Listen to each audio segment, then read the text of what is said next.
Have you ever wondered how to survive your wilderness season after narcissistic abuse? I tell you from experience that you can cope with your wilderness season, and this video answers the question in detail. And you also get an ebook gift just for watching. The ebook is titled 11 Bible Keys for Healing Narcissistic Wounds, and you can get it from the link in the description. Just check the description for the link. Aside from talking about healing narcissistic wounds, the ebook also talks about 10 Bible verses that saw me through narcissistic abuse, as well as 13 affirmations that saw me through narcissistic abuse. It's a powerful read, I tell you, and you can get it from the link in the description. And so let's get to the video proper. Trouble is part of life, as we can see from John 16:33. But Christ says he has overcome the world. And personally, I have had several wilderness seasons. But let me start with the signs you are in a wilderness season after narcissistic abuse. So let me talk about some signs that you are in a wilderness season after your narcissistic abuse. And God's voice feels distant. That is one sign you're going to see. God's voice feels distant, and then you feel deep emotional pain. Another sign you're going to see is that things that used to work for you no longer work. Another sign you can see is you feel alone and no one understands you. Yet another sign you're going to see is you don't understand what's happening to you. And yet another sign you're going to see is you're facing trials left, right, and center. Yet another sign you're going to see is temptations are the order of the day for you, and then you lack basic amenities like it was for the children of Israel. And so these are some signs you're going to see if you are in a wilderness season after narcissistic abuse. I faced the wilderness season during my trip to Ghana for close to a year. It was a season of fasting and trials for me. After that, I have faced other wilderness seasons, and that's why I always tell narcissistic abuse survivors that you face a lot of wilderness seasons in life. Whenever God wants to elevate you, He will throw you into a wilderness season to know what's in your heart. So why does God throw us into wilderness seasons? Let's just get to the root of the matter. To get your attention and conquer idolatry in your heart. Most often, we elevate other people above God. And God wants to be the first in our lives. And so to get our attention and to conquer idolatry in our heart, God throws us into a wilderness season. The next reason is to chasten and discipline us. Even Christ learned obedience by the things he suffered. And so how much less we, even Christ, the Son of God, learned obedience by the things he suffered, how much less we. And also to mature and grow us spiritually. God throws us into the wilderness season. He wants us to be spiritually mature. He doesn't want us to be amateurs spiritually. And then to launch us into purpose. Most often, we never ever get into purpose until we feel deep emotional pain. And so to launch us into purpose, God throws us into the wilderness season. Now, these are three proofs that God throws us into the wilderness season, because I know someone is watching this video and like, prove that God actually throws us into wilderness seasons. I'll give you three proofs. The first one is the children of Israel. They were driven into the wilderness by God. Deuteronomy 8:15 in the KJV. You will see that proof there. And then the next proof is the Holy Spirit drove Jesus into the wilderness to be tempted of the devil. We see that in Matthew 4:1.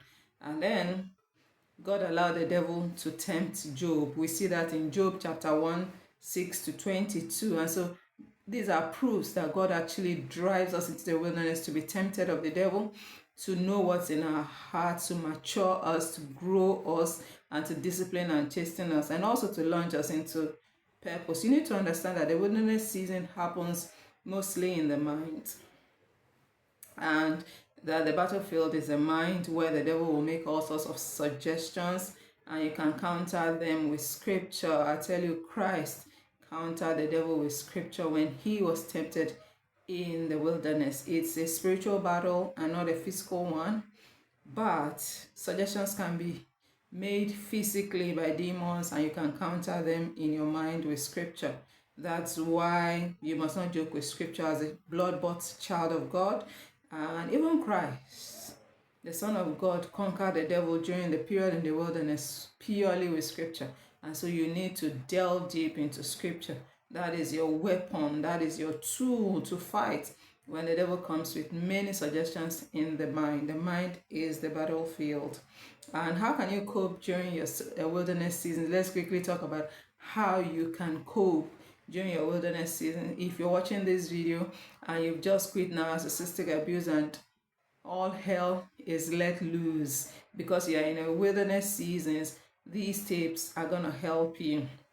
Don't take out your frustration on your loved ones. Yes, just know that for a fact. It's your journey and you need to heal so you don't bleed on them.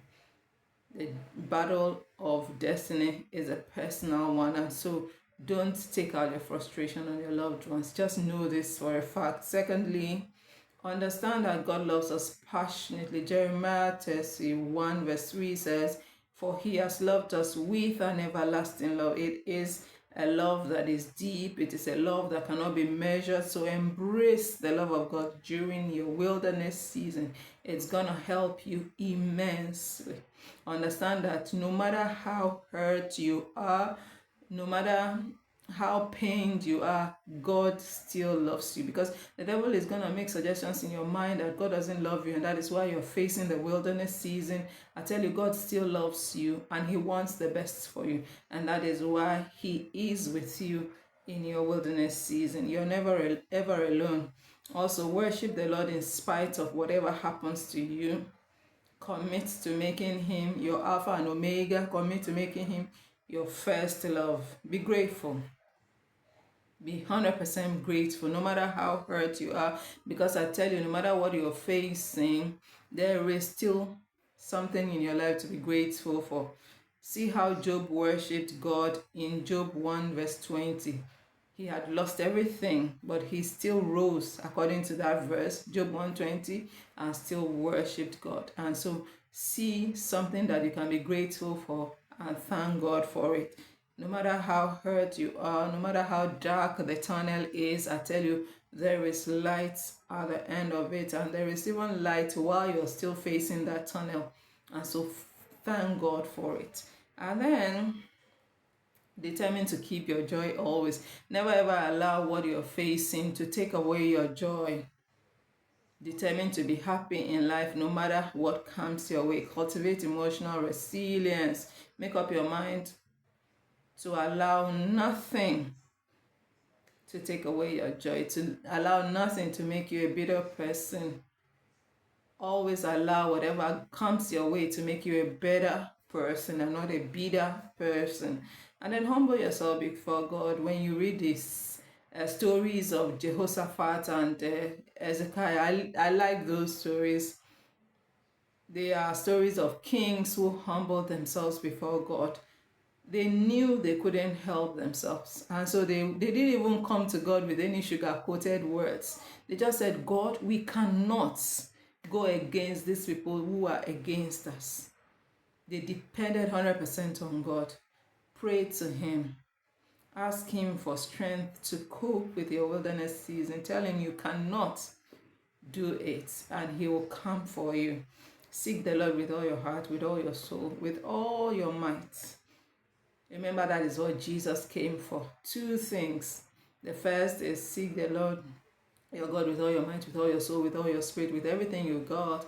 And the second is love your neighbor as yourself. And so love yourself and then love your neighbor, because you cannot love your neighbor until you love yourself. And so two things that Christ came for: love God, love your neighbor as you love yourself. And so humble yourself before God, and then believe that God answers prayers. Don't just pray. Know that with God, change is possible.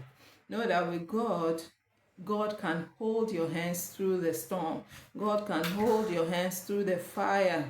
Matthew 19:26 says all things are possible with God. And Matthew 7:7 says, ask you will receive, seek you will find, knock the door will be open unto you.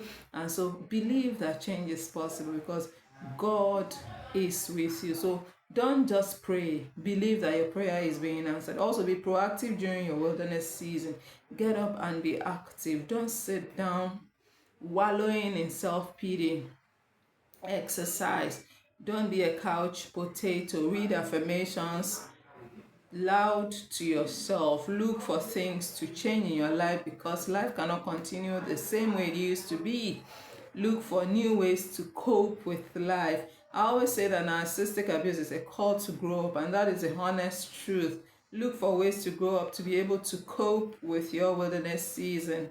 When my wilderness season came upon me in Ghana, I started exercising, I started taking long walks, I started bathing cold water, and so many other changes that I introduced in my life, which are still in my life. And also ask God to grant you peace that passes all understanding. You know how Christ was sleeping in the ship while there was a storm. You can also have that kind of peace that passes all understanding, even when there is a storm. I tell you, you can ask God to give you that, and the peace which passes all understanding will guard your heart. You also have to play your part.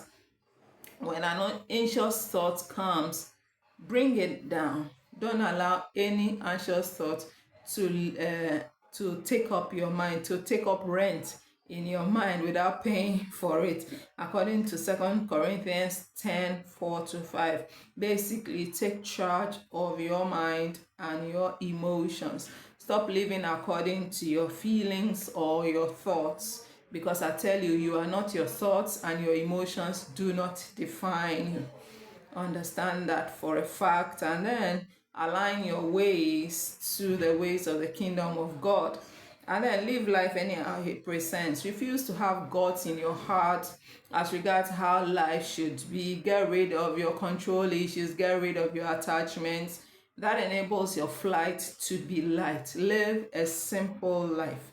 Understand that your wilderness season is not forever. That's another thing to consider in surviving your wilderness season. It's but for a season, and I tell you, just as you're going through it, some other people are going through it. You are not alone. Other people are also facing their wilderness seasons, and that's why we call it a wilderness season. It will come to an end one day, and so rejoice in that fact. Romans 12:12 says, rejoice in hope, patient in tribulation, constant in prayer. Rejoice in the hope that your tribulation has a beginning and an expiry date. It will not go on forever. Also cultivate the spirit of patience during this period. We are still talking about how to cope with your wilderness season, how to survive your wilderness season. I tell you, patience is a powerful tool when you're facing your wilderness. It is powerful, and it's a fruit of the Spirit according to Galatians 5:22-23. Open your heart to what God is doing through you, and be patient with the process. Don't rush ahead of God. Patience is the fruit of the Spirit, like I earlier said. Don't rush ahead of God. Be patient with what God is doing through you, in you, and whatever it is, just be patient with the Holy Spirit. Also be constant in prayer. This is your direct line to God. Pray fervently, pray without ceasing. Your strength is renewed in the prayer room. You need strength to cope in the wilderness season. Also read and study scripture. Make this your daily bread. Read several portions of scripture, especially the ones that relate to your current experience.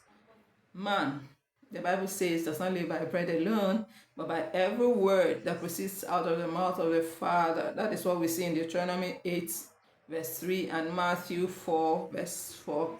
And so don't joke with the word, and then cultivate gratitude. I earlier mentioned that. Remind yourself of the good things God has done in the past, and be grateful. No matter how dark your situation is, there is a reason to be thankful. And so be grateful to the Lord for His grace in your life, as well as holding your hands through the storm, and then allow the Holy Spirit to lead you. John 1:12 says, to those who received Him gave He the power to become the sons of God, even to them that believe on His name.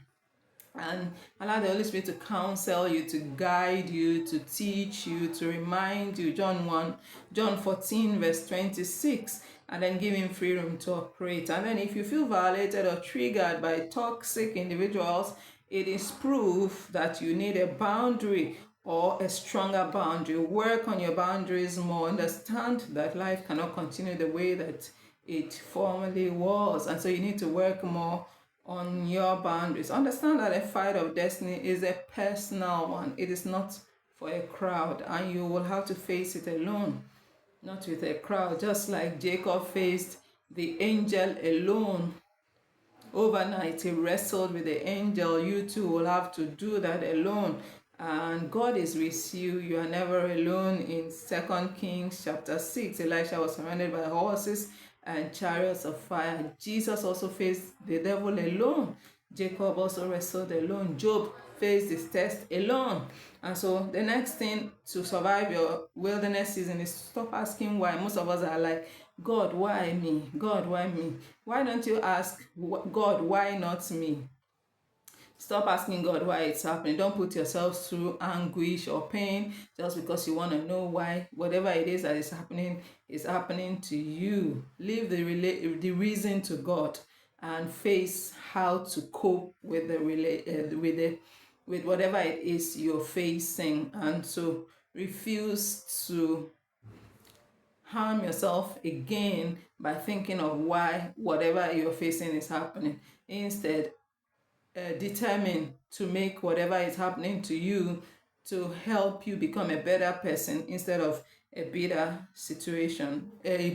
person. Also, quit trying to figure it out. Allow God to figure it out. These are all things you can do to help yourself when you're facing your wilderness season. Quit trying to figure it out. Allow God to figure it out. He knows best why whatever it is happening to you. And then you need power to cope with the wilderness season, and that can only be found in the Lord. John 1 verse 12 says He gives us power to become the sons of God, even to them that believe on His name. I tell you, you need power to become a son of God. You need power to be adopted into the kingdom of God. And so go ahead and ask for that power. The wilderness is a time when you are stripped of all ego. I tell you, anchor your hope in eternity to be able to cope with your wilderness season. Revelation 21 verse 4 says there shall be no tears. And so anchor your hope in eternity. I hope this video helps you to cope, to survive your wilderness season. And if it helped you in any way, do let me know in the comments. And also don't forget to download your 100% free ebook. The link is in the description. The title of the ebook is 11 Bible Keys for Healing Narcissistic Wounds, and you can get the link in the description. Go ahead and download it. Thank you so much for watching this video. I'll see you in my next.